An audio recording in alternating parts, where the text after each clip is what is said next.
Page number 246, समय सार अनुशीलन भाग 2। गुरुदेव श्री का कोटेशन चल रहा है।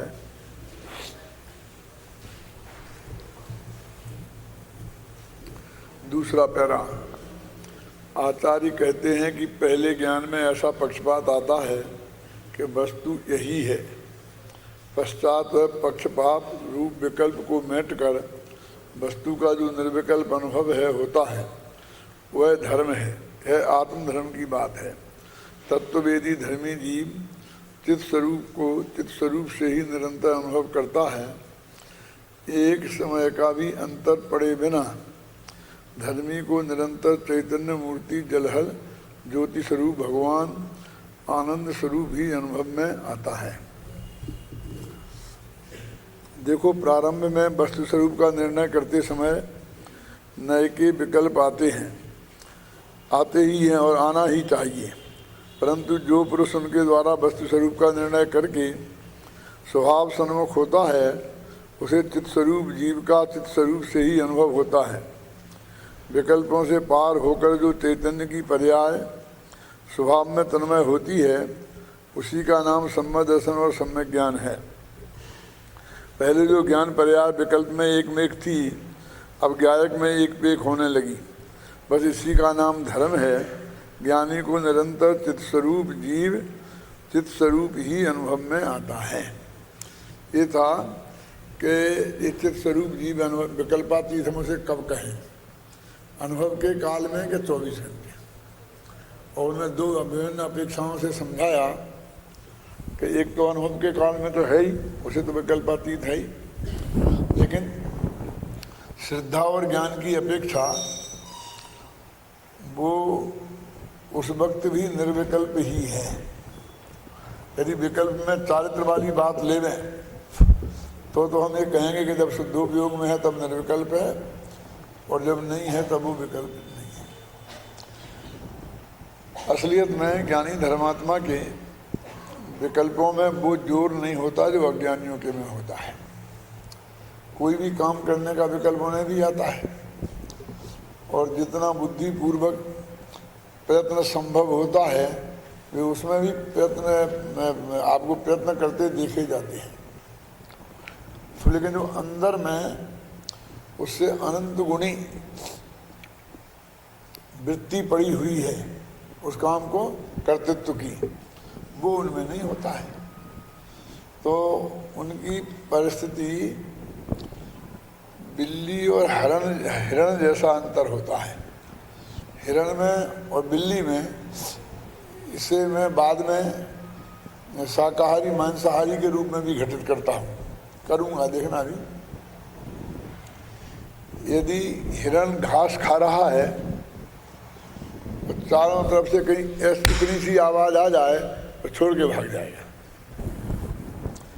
और बिल्ली ने यदि चूहे को पकड़ लिया है तो आप उसे डंडे भी मारो तो मरने की कीमत पे भी भागेगी नहीं, कोशिश करेगी चूहे को लेकर भागेगी।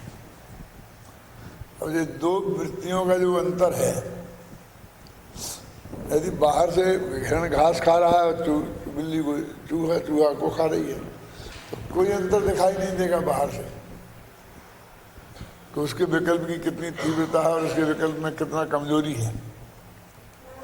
लेकिन जब उसमें विघ्न खड़ा होगा तब उसकी परिणति क्या है, उससे अंदर की जो वृत्ति माने श्रद्धा और ज्ञान का जो निर्णय हुआ है वो, और परिणति माने जो उस वक्त प्रयोग में आ रहा है वो। अब ये मांसाहारी में और शाकाहारी में घटित करो, अकेले हिरण की बात नहीं है। थोड़ी बहुत वृत्ति सभी शाकाहारियों में ऐसी होती है। जरा भी संकट देखेंगे, जरा भी कोई ऐसा देखेंगे, है ना, तो वे उसे छोड़ देंगे। और मांसाहारी हर कीमत पर नहीं छोड़ेगा। तो दोनों की जो मांसाहार में और शाकाहार में कसाय का अंतर है, एक मिथ्यात्व सहित कसाय अनंतानुबंधी कसाय, एक मिथ्यात्व रहित अनंतानुबंधी रहित कसाय, वो दोनों का अंतर है। अभी इस अपने धर्म की बात को एक तरफ रखो, लेकिन उनकी परिस्थितियों के संदर्भ में सोचो कि हिरण का और गाय का जो भोजन है वो भागता नहीं है, और बिल्ली का जो भोजन है वो भागता है। यदि वो बिल्ली चूहे को छोड़ के चली जाएगी तो फिर चूहा उसे नहीं मिलेगा, छिप जाएगा, हट जाएगा, कहीं ना कहीं चला जाएगा। और यदि हिरण घास छोड़ के चला जाए तो विघ्न दूर हट जाएगा, तो फिर वो घास वहीं की वहीं है, वो आगे खा सकता है। ख्याल में है ना? तो उसकी परिस्थितियों के बस भी, जिसकी जैसी परिस्थितियां होती हैं उसका नेचर भी वैसे ही हो जाता है। अतः समझ लो कि वो नेचर ऐसा है इसलिए परिस्थितियां वैसी हैं। क्या इसको और थोड़ा आगे बढ़ाएं तो गाय जैसा शुद्ध सात्विक सदाचारी शाकाहारी जानवर कोई दूसरे जानवरों में नहीं। हमने लोग में कहते भी वो तो गाय है, एकदम गाय, गौ है गाय, माने ये भोला भाला सीधा सच्चा दंड फंद से रहित आदमियों को हम गाय की उपमा देते हैं, है ना। और शेर सबसे ज़्यादा खूंखार हत्यारा ऐसा जानवर प्रसिद्ध है, दोनों। अब हम कहते साहब क्या करें, अपने जीवन के लिए सबको सब कुछ करना पड़ता है। अब गाय को सब, हाँ हम भी उसे दूध देते हैं, पीते हैं, जब तक शोषण करना पड़ता करते हैं जितना, और बाद में वो उसे बेच देते हैं। बेच के अब कहाँ जाएगी, कौन लेगा उसे, तो कसाई ही खरीदेगा। तुम चाहती बात नहीं कहो कि हमने कसाई को नहीं दी, वह 2-3 जगह बिक करके फिर कसाई के पास जाएगी। क्यों? ड्यूटी तो हमारी ये थी कि बुढ़ी अम्मा के समान उसकी हमारी को सेवा करना चाहिए थी, मरते दम तक अपने घर में। पुराने ज़माने में ऐसा होता था, बेचते ही नहीं थे, किसान भी नहीं, और यानी जो गांव में होते थे वो कभी भी बुढ़े गाय भैंस को बैल को कभी बेचते नहीं थे, अंत तक अपने घर में ही पालते पोसते थे। फिर भी इतना तो फर्क पड़ता ही था कि जब वो दूध देती थी तब जैसा उसे खाना पीना मिलता था, व्यवहार मिलता था, उसके बाद वो व्यवहार भी रूखा हो जाता था, खाना पीना भी रूखा हो जाता था और कम हो जाता था, लेकिन जीवन चलाने लायक काम चलता था। ख्याल में है ना? अब आज तो कुछ रहा ही नहीं है, क्योंकि दूसरी गाय खरीदनी पड़ेगी दूध के लिए। अब जगह ही वो है, यदि ये जगह खाली नहीं करेगी तो दूसरी को बांधेंगे कहाँ, है ना। और उसकी खुराक भी इतनी महंगी हो गई है कि जो कम से कम गाय पालता है उसके बस की तो नहीं है उसको अफोर्ड करना है। ये सब परिस्थितियां बाहर की हैं। मैं ये कहना चाहता हूँ कि उस शेर के लिए गवर्नमेंट ने सुरक्षा की गारंटी दी। कोई आदमी एक शेर को, बाघ को मारे तो उसे कहते हैं आजीवन कारावास हो दो, फांसी की सज़ा दो, और 10-5 साल की सज़ा तो अभी है ही, और धीरे धीरे वो बढ़ती ही जा रही है। कितनी सुरक्षा प्रदान। मोर नाम के पक्षी को, वो राष्ट्रीय पक्षी है, शेर नाग राष्ट्रीय पशु है, और वो गाय को कोई सुरक्षा नहीं है, ना जो दूध पीता है वो है, ना ये है, ना वो है, ना गवर्नमेंट है। क्यों? रोजाना करोड़ों गायें कटती हैं और उन पर किसी काटने वाले पे एक्शन नहीं होता। उसका लाइसेंस दिया जाता है काटने का, है? उसको धंधा माना जाता है, और कहता है हर आदमी को अपना धंधा करने का अधिकार है, आप कैसे रोक सकते हैं कि आप ये धंधा नहीं करें। वो कहते हमारे धर्म के हिसाब से हम इसे खा सकते हैं, तो इसे धर्माधिकार माना जाता है। एक दूसरे को खाना ये धर्माधिकार में भी माना जाता है। ये सब गवर्नमेंट ने मान्य कर रखे हैं, उसी गवर्नमेंट ने जो हमारी प्रतिनिधि है, और जिसमें हमने वोट तो देते ही हैं और कभी कभी हम शामिल भी हो जाते हैं।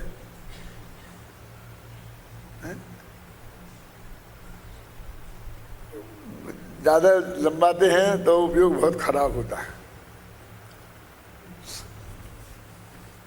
मध्य प्रदेश में गो हत्या पर मुकदमा कायम हुआ है,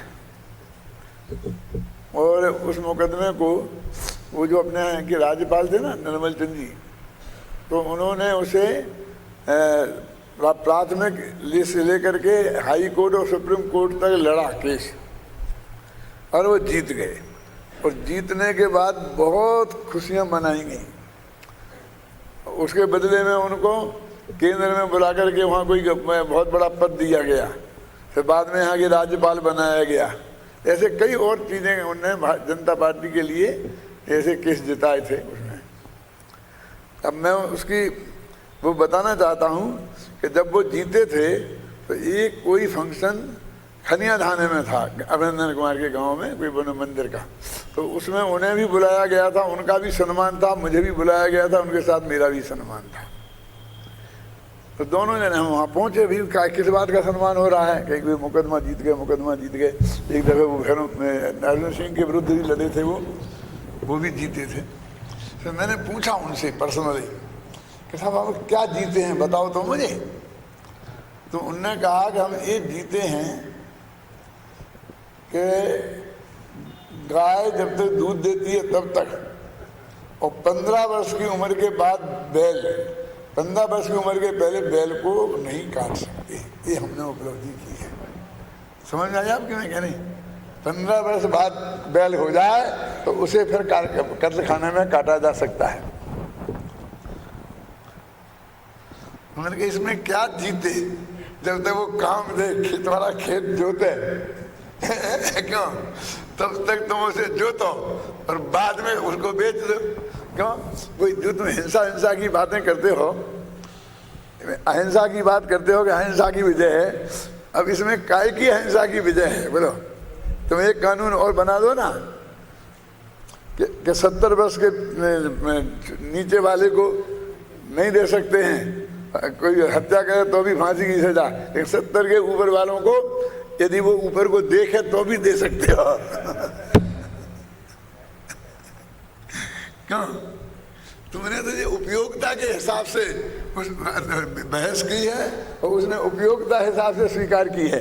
तो हमारे अहिंसक लोगों से हम तुम्हें माला इस बात के लिए क्यों पहना है? और वो मेरे रिश्तेदार भी थे, बहुत मित्र भी बहुत घनिष्ठ थे, आप सब लोग जानते हैं। लेकिन जो सिद्धांत तो सिद्धांत की जगह है, इसमें क्या रिश्तेदारी करेगी, क्या मिनिस्टर से नजदीकी करेगी, क्या दोस्ती करेगी? क्यों? क्या ये लड़ाई लड़ना है हमें? है? बोलो आप सुधार कर। अभी ये अपन ने पढ़ी गुरुदेव जी का कोटेशन पूरा। अब अपन ने अंत तक अपन ने रह गए थे अपना निष्कर्ष, वो बताता हूँ। उक्त संपूर्ण कथन का निष्कर्ष यह है, पूरा जो अपन ने इतनी मेहनत करी इसमें, और 20 कलश आ गए, उसके पहले की 42वीं गाथा आ गई है ना, और सब आचार्यों के मत आ गए कि तत्व विचार के काल में उक्त कथनों पर विचार होता है, चिंतन होता है, मंथन होता है, तत्व चर्चा भी होती है, किंतु अनुभूति के काल में अन्य विकल्पों की बात तो दूर, नए संबंधी विकल्प भी नहीं होते, क्योंकि आत्मानुभूति निर्विकल्प दशा का नाम है। क्या वो तो इनकार कर दिया, समझे ना?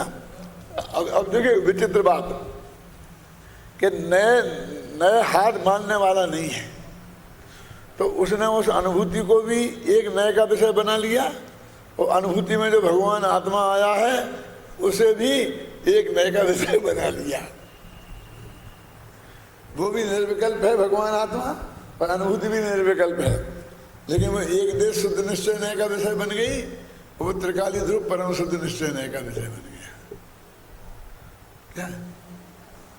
अब अनुभूति में नए नहीं है, नए का विकल्प नहीं है, नए का पक्ष नहीं है, नया अतीत है।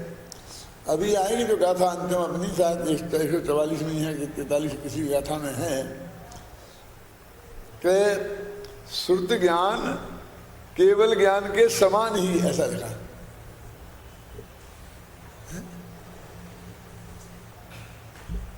क्योंकि वो जैसे विकल्पातीत है ऐसा ये भी विकल्पातीत है। ऐसे अपन आएगी जब वो चर्चा तब अपन अपने आप सिद्ध करेंगे, क्या करना चाहते हैं तो उस बात करेंगे अपन, है ना। तात्पर्य यह है कि यह व्यवहार नए संबंधी विकल्प तो होते ही नहीं, उसमें निश्चय नए संबंधी भी विकल्प नहीं होते, क्योंकि आत्मानुभूति सविकल्पों से पार, सर्वविकल्पों से पार एक निर्विकल्प दशा है, जिसमें किसी भी प्रकार के किसी विकल्प को, कोई विचार को स्थान ही नहीं है। देखो जो अपन आत्मानुभूति कहते हैं ना, असलियत में ये ध्यान भी, जो आजकल ध्यान शब्द का प्रयोग हो रहा है वो इसी के लिए होता है। वो कहते हमें एक करना है, हमें आत्मा का अनुभव करना है। जैसे खड़े खड़े हो गया, चलते चलते हो जाएगा। हम भटक तो बहुत जाते हैं, लेकिन एंगल ये है कि हमको वो असम्मा दर्शन चाहिए। अभी अभी चारित्र किसी को नहीं चाहिए, उससे बहुत छोड़ना पड़ता है। उसे इसलिए नहीं चाहिए कि बाहर की कठिनाई दिखती है, अंदर के अतीन्द्रिय आनंद से तो परिचय नहीं है, क्यों? और बाहर की कठिनाइयाँ ढेर सारी दिखती हैं, इसलिए हमें नहीं चाहिए। ये हमारे तो बस की नहीं है, क्यों? हमारा शरीर काम नहीं। लेकिन वो चारित्र में शरीर का कोई काम ही नहीं है ना, क्या शरीर का कोई काम ही नहीं है। अरे आप जाने दो, वो जो सुकुमाल थे उनका शरीर तो घायल कर दिया था ना शालिनी ने, क्यों? तो वो तुम्हारे शरीर से कमजोर हो गया था ना। समझना क्या कहना चाहता हूँ। शेरनी ने खाया था जिसके माथे पे सीढ़ी चला दी थी, तो शरीर की तो ताकत खत्म कर दी थी उसने, लेकिन फिर भी उनका गुणस्थान नहीं गिरा ना, और ऊपर ही ऊपर चढ़ते गए। तो शरीर की कमजोरी और ताकत से क्या लेना देना है, वो तो सिर्फ नाप है।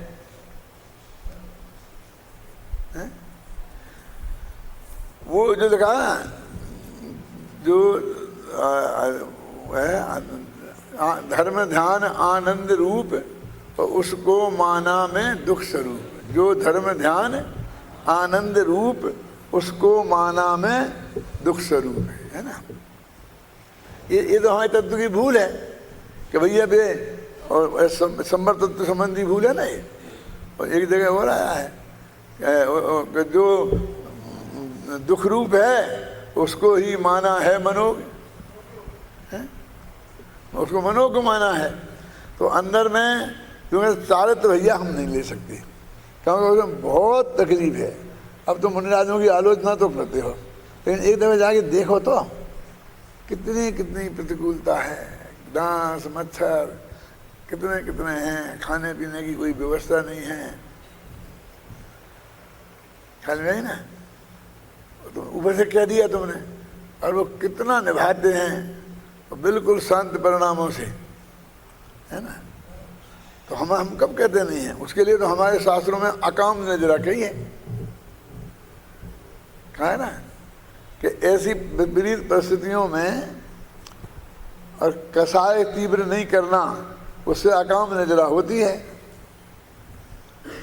और वो तो अज्ञानी के भी होती है। उसका फल तो भवनत्रक में सुरतन धरे। भवनत्रक है जहाँ समय दृष्टि जाते नहीं है, वो जगह जाने का उसके लिए नक्की है। और अपन ने, मैंने एक कहा था कि अब सकाम अकाम नजरा के साथ एक सकाम नजरा भी निकाल दी।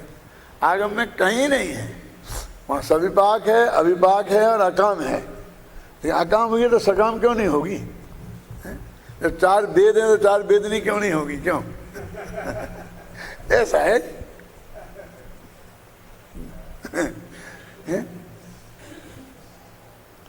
निज काल पाए विधि झरना, तासो निज काज न सरना। अपना समय पे आकर कर्म करते हैं, चाहे ज्ञानी के हों चाहे अज्ञानी के, उससे तो कोई काम सरने वाला है नहीं। और तप करी जो कर्म खिपावे, ऐसा लगता है वो एकदम उपवास कर लिया और खपा दिया, धक्का मार दिया। अरे शुद्धोपयोग रूप अंदर में प्रणति अनंत आनंद में लीन हुई, भगवान आत्मा अनंत आनंद में गया, उसका नाम है तप करी। क्योंकि तपों में ध्यान सबसे बड़ा तप है। क्या? और जो लेकिन वो भाषा ऐसी है वहाँ कि तप करी जो कर्म खिपावे, तो उसमें ऐसा लगता है कि जैसे धक्का मार के एक दिन निकाल दिया हो कर्मों को और वे अड़ गए हों। माथा माथा मत खपाओ हमारा। वो तो अत्यंत अतीन्द्रिय आनंद की दशा है। जैसे हमने वो पांडवों को जब वे अग्नि से जल रहे थे और हमें बहुत दुख रूप दशा दिख रही थी, उस वक्त वे अनंत अतीन्द्रिय आनंद का आनंद ले रहे थे। और दो ही जो मोक्ष गए वे भी और स्वर्ग गए वे भी। क्या स्वर्ग गए वे कहते थे? तो अभी तक तो ये कहते थे वे लेते थे, ये तो बेचारे जेल हो गए सर्वा सिद्धि की। शांतिलाल जी वे कैसे आनंद ले रहे थे? अरे उनकी 3 कसाय के अभाव रूप निर्मल परिणति तो ठीक है नहीं थी, तो उतना आनंद उनको होगा कि नहीं होगा? है? वो हमारे समझ उसे हम मुफ्त का ही समझते हैं। तो सारा निर्णय उसी से होता है। फिर हमने उपयोग को इतनी महत्वता दे दी कि परिणति को भूल ही गए। एक आदमी को आज 1 लाख रुपए की लॉटरी निकल आई, वो पैसे वाला है कि जिसके पास बाप दादों की दी हुई करोड़ों की संपत्ति पहले से ही है? और आज 1 लाख रुपए का घाटा हो गया है। पैसे वाला कौन है? तो ऐसा यहाँ होता है ना। चौथा गुणस्थान वाला अनुभव में चला जाता है, आत्मानुभूति में उसे शुद्ध उपयोग कह सकते हैं। और छठ में वाला 3 कसाई की परिणति शुद्ध है और भाषण देने में लगा है, शास्त्र लिखने में लगा है। बोलो हो रही कि नहीं हो रही? लेकिन फिर भी असंख्य गुणी नजरा उसकी है वो विकल्प के काल में। इसका मतलब वर्तमान उपयोग से कुछ नहीं होता। वो अंदर में जो 3 कसाय के अभाव रूप परिणति है और उसकी 1 कसाय के अभाव रूप परिणति है, सारा बैलेंस तो उससे बनता है।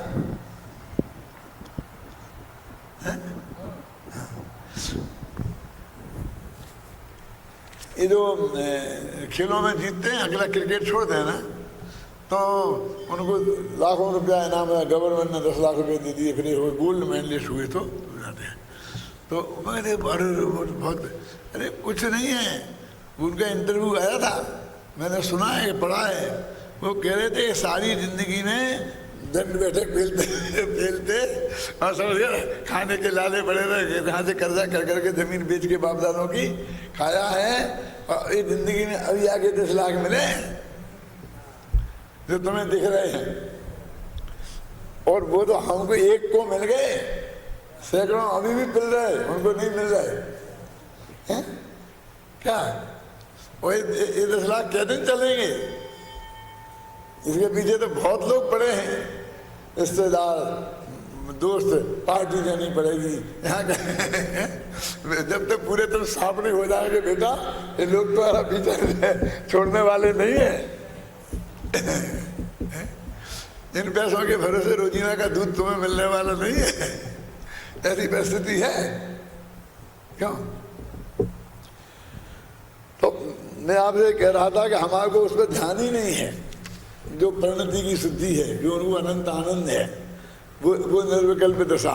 तो मैं ये कहता हूँ कि एक परिणति काल में भी निर्विकल्प दशा होती है, जिसको जो लोग मानते नहीं है। एक तो वो निर्विकल्प जहाँ बिल्कुल तत्व विचार संबंधी भी विकल्प नहीं है, और एक वो कि जिसमें परिणति की शुद्धि रूप से और उसको कोई विकल्प नहीं है कि मेरा अनर्थ हो जाएगा, कि मैं मर जाऊंगा तो ऐसा हो जाएगा, और न मरूं कब मर जाऊंगा। क्यों? ऐसा तो रहता, ज्ञानी को पता तो है नहीं उम्र। आपको पता है? तो नहीं है पता ना, तो ऐसा विकल्प वाला कब मर जाऊंगा, उससे परेशान तो होते ही होगे ना। लेकिन उसमें भाई साहब लिखा है कि उन्हें आकस्मिक भय नहीं होता,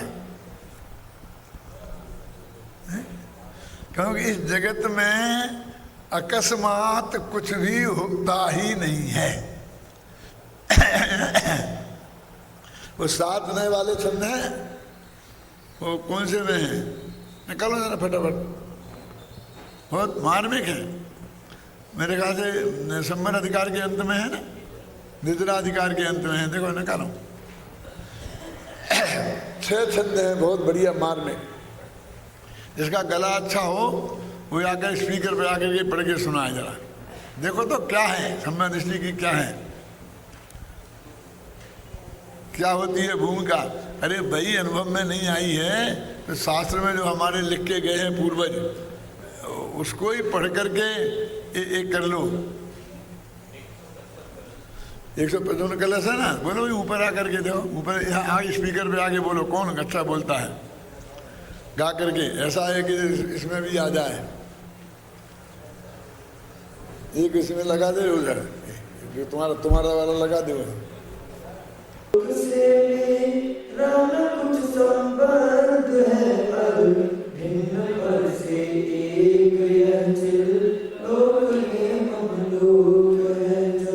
जरा दूर रख, दूर रख,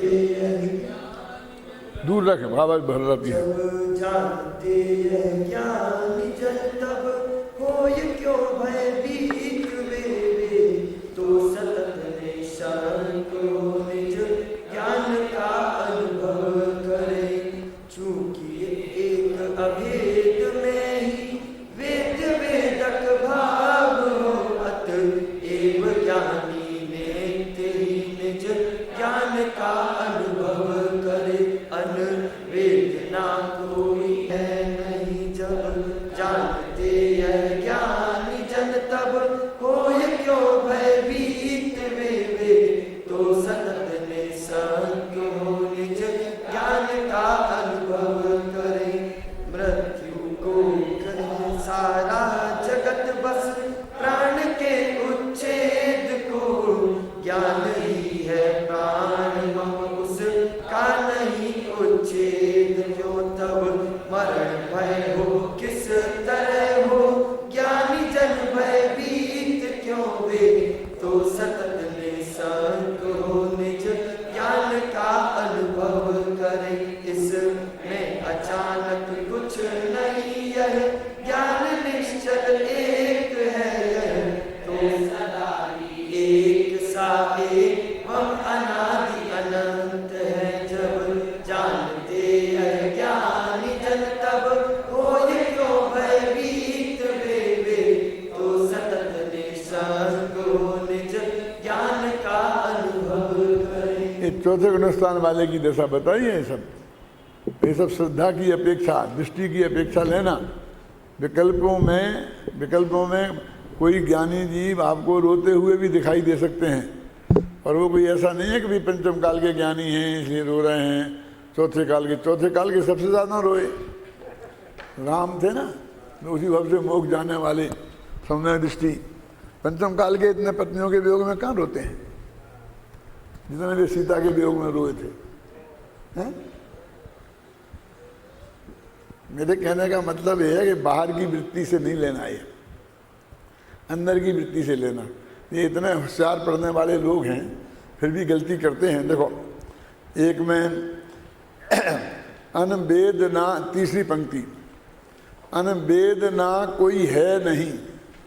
हमने ई की मात्रा नहीं लगाई तो हमको नहीं जानते थे कोई कैसा लिखा जाता है। अब तुमने उसे कोई बोल दिया फिर आगे तो गड़बड़ होगी। क्या अनवेद ना कोई है नहीं, आप सुने ना, ऐसा बोलना चाहिए ना। लेकिन जो हम जिनको न बुलवाते हैं कि पढ़ के सुनाओ हमको कैसा है, लेकिन वो ध्यान नहीं रखते, हमें ई मात्रा लगा देते। हम निकालेंगे डॉक्टर भाल को ई लिखना नहीं आता, कोई में ई है कि नहीं है। अब वो लिख देते तो तुमसे अपेक्षा करते ही कैसे हम। यदि हमने सोच समझ के लिखा है, प्रूफ की गलती नहीं है। ऐसे नीचे पढ़ रहे थे ना अपन,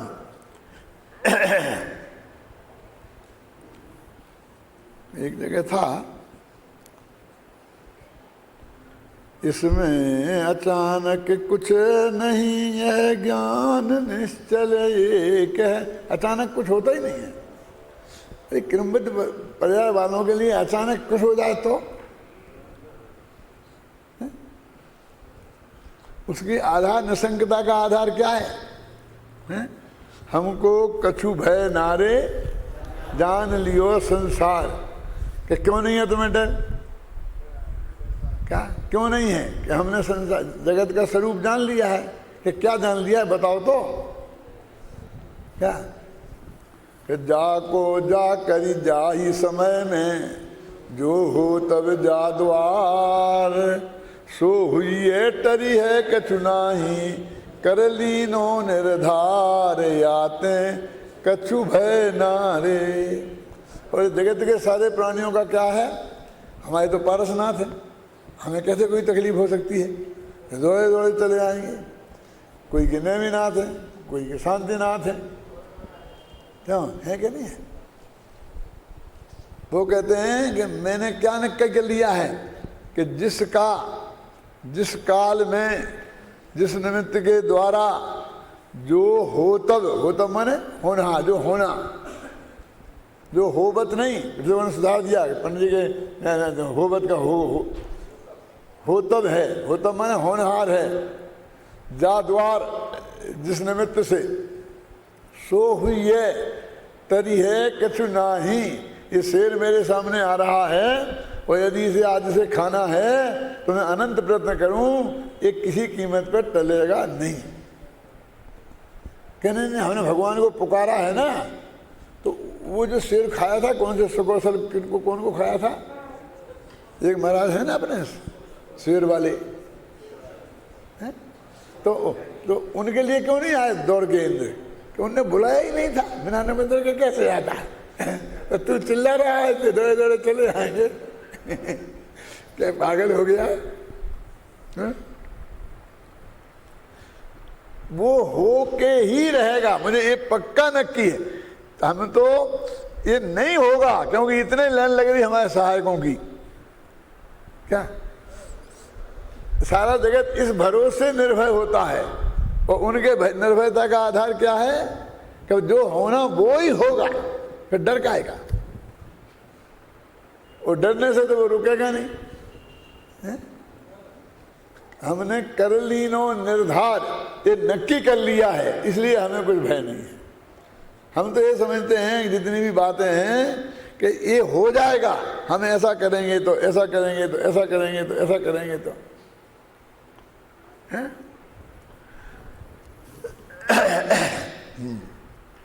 कहाँ है? इस तरह देखो अपने पढ़ लिया था ना पूरा। ऐसी जो वो है, वो निर्विकल्प का मतलब वो है, ये जो तुम चारित्र मोह संबंधी विकल्प हैं इनको विकल्प मान करके बात करते हो। वो कहते श्रद्धा संबंधी बिल्कुल अडिग उसको है कि कुछ भी गजब नहीं हो रहा है। आखिरकार रामचंद्र जी को इतने पश्चाताप करने के बाद जो शांति मिली होगी तो किस आधार पर मिली होगी? क्यों? यदि एक बात कहूं मैं, आप सबने सुना है, पूरे पश्चाताप काव्य में एक पंक्ति आप बताओ जो सर्वोत्कृष्ट हो आपकी दृष्टि में। आप चाहो तो 24 घंटे दे सकता हूं, पढ़ो 10 दफे उसे, फिर एक पंक्ति निकाल के लाओ और कहो तो मैं कल बताऊं।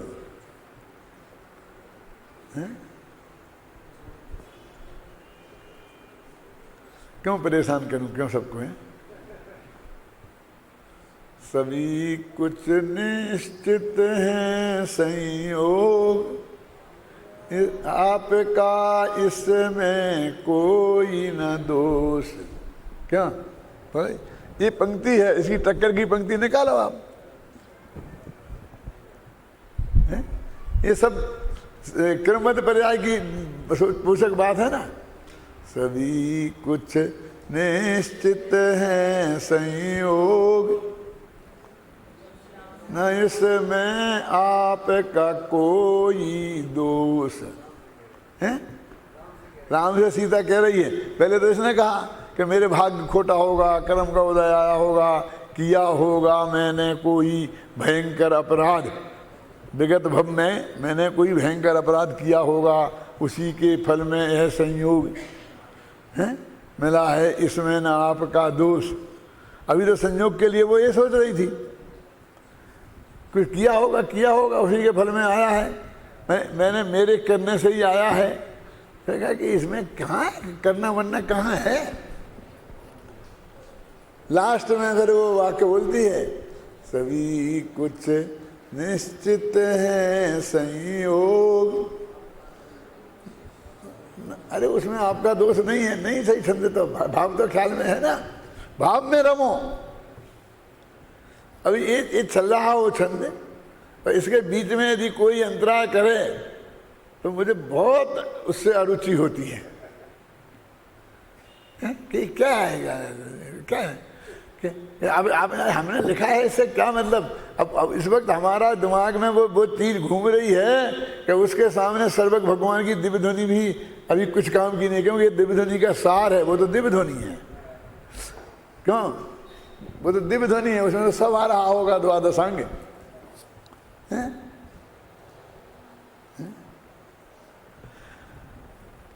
अब उपर्युक्त 20 कल्पों के भाव का उपसंहार करते हुए आचार्य देव 90वां कलश लिखते हैं। 70 से शुरू हुआ था और ये 90वां है। 70 से 90 कितने होंगे? 21। 70 भी शामिल है और 90वां भी शामिल है, तो 20 छंद में हो गए, ये 21वां। पढ़ो। स्वेच्छा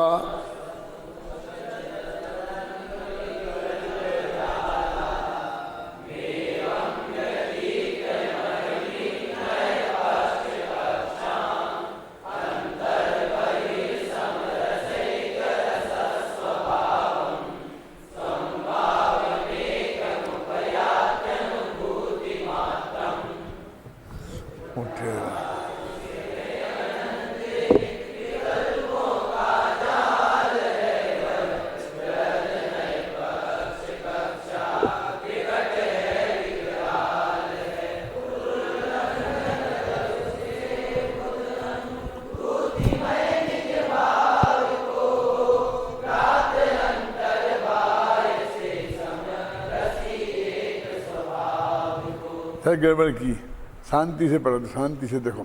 मैं पढ़ता हूँ, मेरे पास गला मला तो नहीं है ना गली है, लेकिन गद्य में ही शांति से देखो क्या है।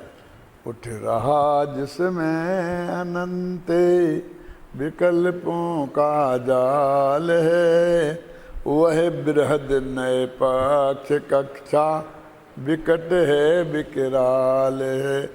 उल्लंघन करे उसे बुध अनुभूतिमय निज भाव को, हो प्राप्त अंतर्य बाह्य से समरसी एक स्वभाव को।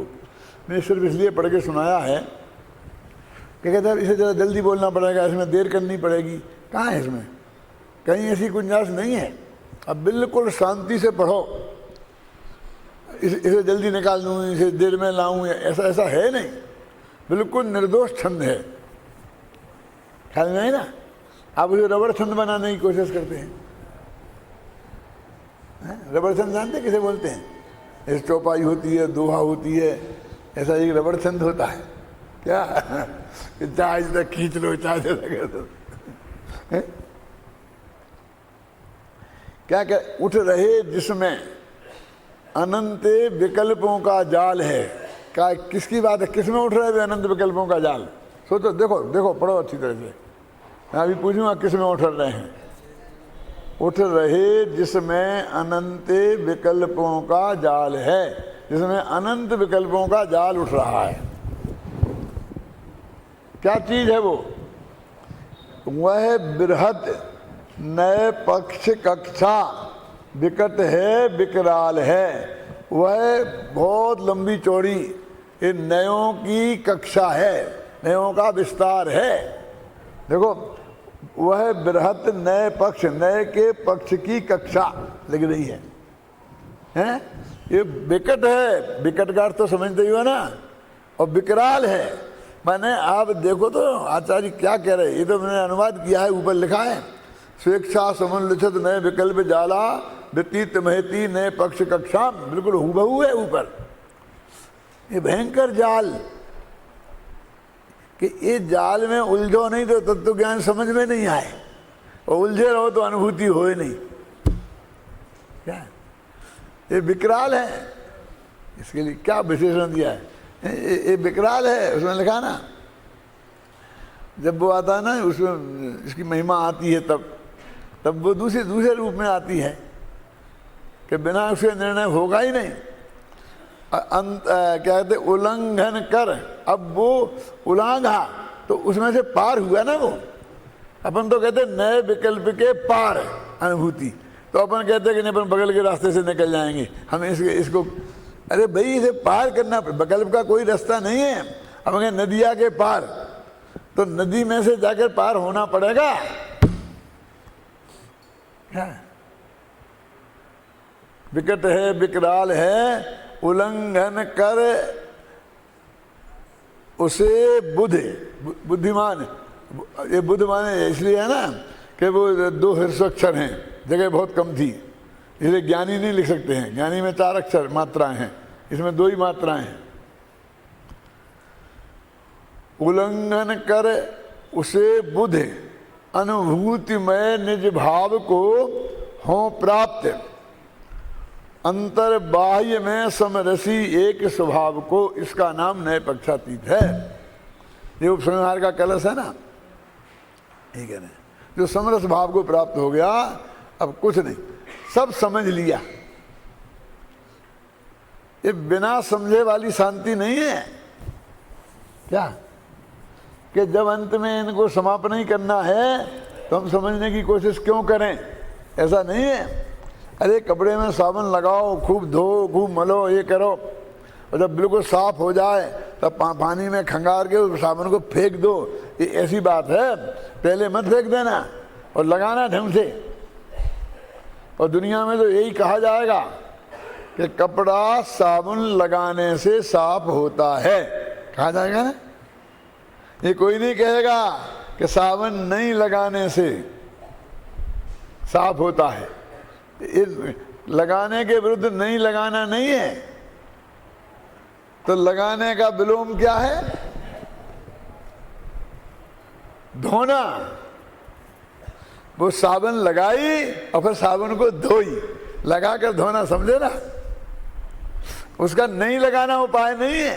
तुमको नए के विकल्प में हम पढ़े ही क्यों, ये नहीं है, क्योंकि निर्णय कहाँ से होगा। अब वो जो निर्णय हुआ वो नए के विकल्पों से, वो निर्णय हमने रख लिया और विकल्प छोड़ दिए। और ऐसा आपके जीवन में 50 बार हुआ है, रोजाना होता है। देखो उदाहरण देके बताता हूँ जो ख्याल में आएगा। जब आपने पहले पहाड़े रटे थे गांव में, अभी रटाए जाते कि नहीं रटाए जाते, 2 एकम 2, 2 दूना 4 ऐसा करके, है ना। अब बोलो, हम पूछेंगे 8 अठैया कितने होते हैं, बोलो। तो अपन पहले से बोलना पड़ेगा, 8 एकम 8, 8 दूनी 16, 8 3 24, 8 चौको 32, 8 पंचे 40, 8 6 48, 8 7 56, 8 अठैया 64, ये बोल पाएगा ना। कुछ दिन तक ऐसा चला, फिर धीरे धीरे 8 अठैया 64 सीधा आने लग गया, समझ गए ना। लेकिन वो ऐसा चलने के बाद सीधा आया है, सीधा वैसे नहीं आ गया। पहले वो पहाड़ा तुम रटोगे और पहले से बोलोगे और वहां तक आओगे तब उत्तर दे पाओगे। और अब बाद में सीधा आने लग गया। अब इसके बाद 8 अठैया 64 ऐसा भी आपको बोलना नहीं पड़ेगा। 8 प्लस क्या है ना, 8 गुणित बोलेंगे, क्या बोलते हैं, जो भी समझ लो तुम। तो 8 का 8 में गुणा करो तो 64 होते हैं। फिर 64 अगर लिखे या लिखे नहीं, ये चीजें 64 हो जाएंगी। 64 रुपया, आप समझे ना। 8 और 8 में 64 रुपया, तो वो 64 रुपया हम 8 विद्यार्थियों को 8-8 रुपया देंगे तो 64 लगेंगे। तो ऐसा विकल्प नहीं करना पड़ेगा। वो कितना खर्चा होगा व्यापारी को 1 सेकंड में निर्विकल्प अनुभूति में आ जाएगा। उसको देखना नहीं पड़ेगा लगाकर, ख्याल में आई ना।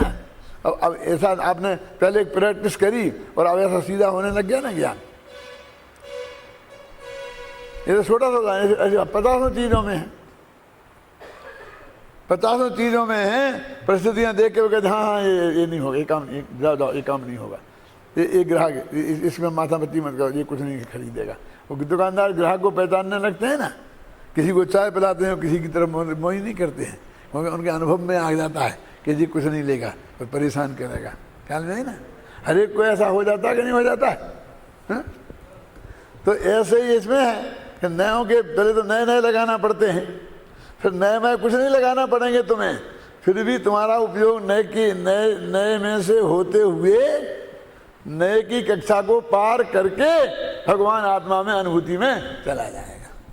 ये विधि है। देखो परम इस प्रकार जिसमें बहुत विकल्पों का जाल अपने आप उठ रहा है, ऐसी महती नए पक्ष कक्षा का उल्लंघन करके ज्ञानी जीव अंतर बाह्य से समता रस स्वभाव वाले अनुभूति मात्र अपने भाव को प्राप्त करते हैं।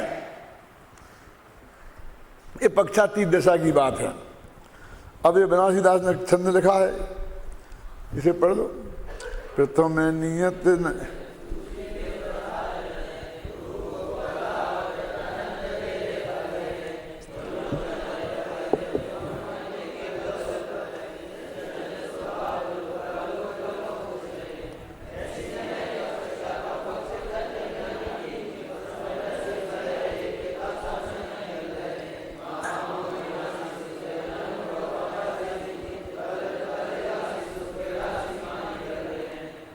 पहली निश्चय में, दूसरी व्यवहार में। अब संक्षेप में दो हैं और दोहों को फलावत अनंत भेद फले हैं। अब इनको फलते जाओ तब इसके भी चार, उसके भी चार, ऐसे करते करते अनंत अनंत फल जाए। नए चक्र में शुरू के पेज पर ही लिखा है नए कितने होते हैं, ये है ना हेडिंग।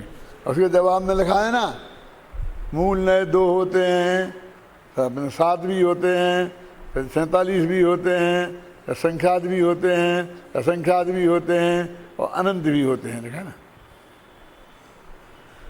अब असंख्यात और अनंत ये दोनों किस अपेक्षा से होते हैं बताओ, सोचो।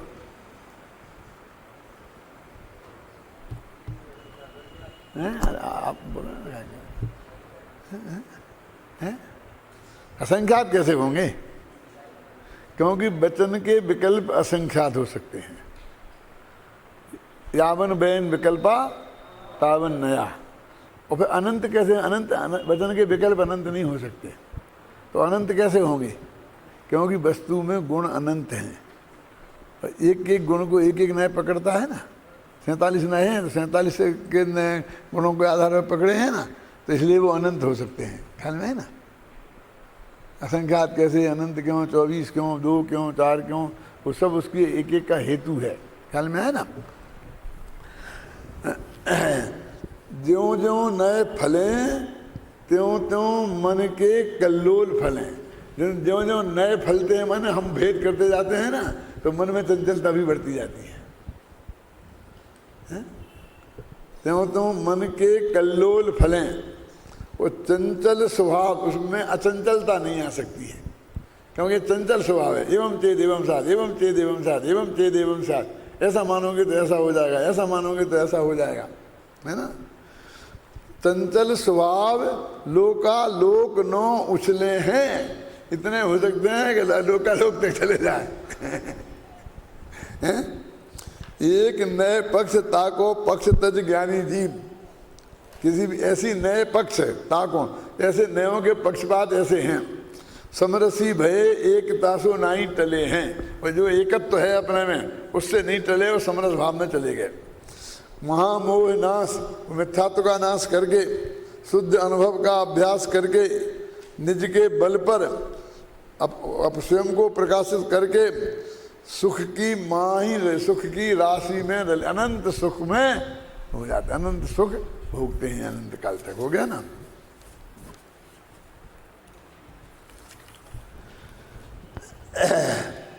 देखो ये लिखा भी है पीछे, जावदिया बैण नया तावदिया होंती नए बाधा। जितने वचन के विकल्प हैं उतने नए होते हैं। ये गोवर्णसार की गाथा है। ज्यों ज्यों नयों के विस्तार में जाते हैं, त्यों त्यों मन के विकल्प भी विस्तार को प्राप्त होते हैं। चंचल चित्त लोकालोक तक उछलने लगता है। ज्ञानी जीव इस प्रकार के नयों के पक्ष को छोड़कर समरसी भाव को प्राप्त होकर आत्मा के एकत्व में अटल होकर महामोह का नाश कर शुद्ध अनुभव के अभ्यास से निजात्म बल प्रकट करके पूर्णानंद में लीन हो जाते हैं। इस प्रकार इस कलश में यही कहा गया है कि नए विकल्पों के विस्तार से उपयोग को समेटकर जब आत्मा स्वभाव सन्मुख होकर निर्विकल्प ज्ञान रूप परिणमित होता है तभी अतीन्द्रिय आनंद का अनुभव करता है। इस कलश के अर्थ में कलश टीकाकार ने निश्चय व्यवहार नए न लेकर द्रव्यार्थिक पदार्थक नए लिए हैं। इस संदर्भ में विस्तृत चर्चा गत कलश में हो चुकी है, अतः कुछ लिखने की आवश्यकता नहीं है। क्यों? कि उन्होंने वो द्रव्यार्थिक पदार्थक पकड़ लिए। अब क्यों पकड़ लिए, कैसे पकड़ लिए, उस पर अपन काफ़ी ऊहापोह कर चुके हैं। लेकिन बाकी की जो धारा है वो सब समय सार में निश्चय व्यवहार की धारा है, तो अपन ने वो निश्चय व्यवहार की धारा को ही चलाया है। अब नए पक्ष के त्याग की भावना का अंतिम काव्य कहते हैं। अब हमें भावना बातें हैं कि हे भगवान, हम नए के पक्ष में ना उलझे रहें। क्या भावना?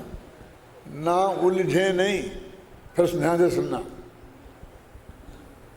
हे भगवान, हम नए पक्ष की भावना में ना उलझे रहें। क्या समझ, अंतर समझ में आ गया कि नहीं? माने उलझे तो फिर वही के वही क्या इतना ही छोड़ नहीं है तो हम उसके चक्कर में जाएं क्यों, हम उसके चक्कर में जाएं क्यों? आप समझे ना? उलझे ना रहें, बस ये भावना है अंत में, कि अंत में तो सारे विकल्प शांत हो जाएंगे हैं, तब ही ये जाकर के वो हमारे विकल्प शांत होंगे। देखो अब 2 मिनट हैं। ऐसा है कि आपको ये विकल्प आए ना, हमने हायर सेकेंडरी पास की है, 10वीं क्लास पास की, अब कौन सी लाइन में जाना, तो कितने विकल्प आते हैं, कहाँ कहाँ जा सकते हैं, जैसे सारी संभावनाएं देखते हैं ना। फिर जब ये निर्णय होता जाता है कि इसमें इतने नंबर तो हमारे आने वाले नहीं हैं, इसलिए इस लाइन में तो हम नहीं जा सकते, इसमें नहीं जा सकते, इसमें खर्चा बहुत है, इसमें नहीं जा सकते, ऐसे ऐसे हटते जाते हैं ना। अब फिर एक सीमित विकल्प रह जाते हैं। हमारे निर्णय जगत में भी कैसे होता है ना, तब तक भी ऊहापोह चलता रहता है। सब जगह ये फार्म बुला लो, सब जगह कर लो, ऐसा कर लो, वैसा कर लो, ये कर लो। और जब ये विकल्पों के शांत करने का तरीका क्या है, हम अरे क्यों सोचते हो, जहाँ जाना हो चले जाएंगे, ऐसे नहीं होगा। तो कैसे होगा कि आप एक निर्णय कर लो तो सारे विकल्प अपने आप शांत हो जाएंगे, और निर्णय नहीं करोगे, डंडा मार के विकल्पों को भगाना चाहोगे तो विकल्प नहीं भगेंगे। आपको समझ में आएगा नहीं? इस तरफ से कोई लोग, मैं उदाहरण देता हूँ कि एक आदमी ने कहा भाई कि हमें शादी करना कि नहीं करना, तो मैं ये कहते पहले नक्की कर लो कि करना कि नहीं करना। नहीं वो तो ठीक है, वो तो अपन नक्की कर लेंगे, फिर आपके दिमाग में कोई अच्छी लड़की हो तो बताओ कि भाई तुम पहले ये नक्की करो क्या कि नहीं करना है, तो फिर अच्छी लड़की और बुरी लड़की को देखने का क्या मतलब है? समझे? फिर यानी तुम ये निर्णय करो, वो कहता नहीं पहले तुम बताओ 10-5 फिर हम निर्णय करेंगे। वो निर्णय तुम्हारा शादी नहीं करने का नहीं है, फिर तुमको लड़की नहीं मिली इसलिए शादी नहीं करनी, 2 नंबर पे चले जाओगे। फिर ब्रह्मचारी मत लिखना अपने को, अटल बिहारी वाजपेयी बन जाना बेटा। समझ में आया कि नहीं आया? 50 को देख देख के रिजेक्ट करके और फिर नहीं जमा तो ब्रह्मचारी बन गए। क्यों? 50 लड़कों ने रिजेक्ट कर दिया तो लड़की ब्रह्मचारी बन गई।